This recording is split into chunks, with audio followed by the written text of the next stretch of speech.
Hi, hello, good morning. I'm Mila. I'm 52 years old from Philippines. I am single parent. I have one son, 19 years old. My highest attainment is college. My work experience taking care a child and elderly, market, cooking, take care of kids. I work I work a domestic helper for 18 years. I'm currently served my couple child care, aged 8 years old and 14 years old.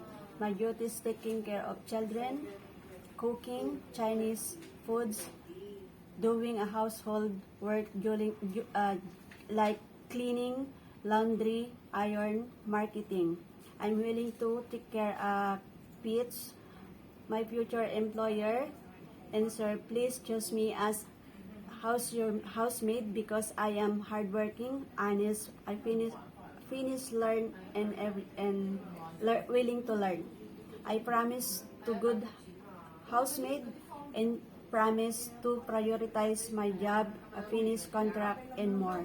Thank you, ma'am and sir. Looking forward to work with you.